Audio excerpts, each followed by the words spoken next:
Hi class, my name is Brandon Wilson. This is an evaluation speech. I'm going to be evaluating Dr. Martin Luther King's I Have a Dream speech. I'm going to start off with the introduction. The body, which will have three main parts and altogether six subparts or subcategories. Um, Also, I will finish up with a conclusion that will also have 2 points as well. I'm going to use quotations inside of the text, or I'm going to quote the sources, and I'm going to explain even more how I feel about certain things and what's required for the curriculum. Introduction. I'm going to start off with 5 score years ago, a great American in those whose shadow we stood today signed the Emancipation Proclamation. This momentous decree came a great beacon of light to millions of slaves. Dr. Martin Luther King delivered a speech at the Washington Memorial in 1963. It was one of the largest nonviolent protests in American history. Now I'm going to transition into the body. Body one. It is obvious today that America has defaulted on its promissory note. This means that blacks were not treated fairly as their white counterparts. Also, it means blacks believe that they had endured injustice for many years as citizens after they got freed. The second part of the body is the quote: "The sweltering summer of a Negro disconnect will not pass until there is an invigorating autumn of freedom and equality." I'm going to explain this. This is meaning that the Negro people cannot be denied their American rights.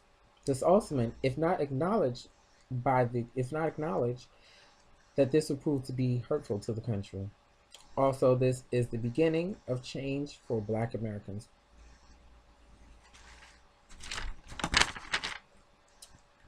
I'm going to quote another quote. I'm going to transition into the third part of the body.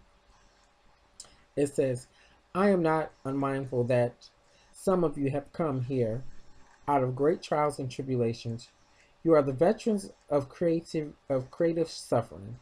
Continue to work with faith that one unearned suffering to redeem." This means that Dr. King understood the trials and tribulations that the other blacks were facing across the country, but he knew they were strong enough to endure whatever was happening in the country. Also, this meant to go back to wherever you were and know that a great change was going to soon happen in America. This was a great change of when that was going to come, the sweet Black America. And for the conclusion of this, free at last, thank God Almighty, I'm free at last. This meant that it was the beginning of a new era, and suffering from the past was over, as it did for a couple of decades when the blacks were slaves in America. Also, this meant that one day Americans from all backgrounds and all degrees should all have equal rights, justice, and liberty. This is the dream that Dr. King envisioned for all of us. I personally feel this was the best part, the conclusion, when I said "Let freedom ring," because the emotion that Dr. King expressed was optimism. It was very optimistic of him to look forward to the future, to see us today, especially Black Americans, just Americans in general, people of all, to know that we're here and we're all united. Then this is the dream that he dreamed for. So that was my evaluation. Hope I didn't talk too much. Thank you guys for listening.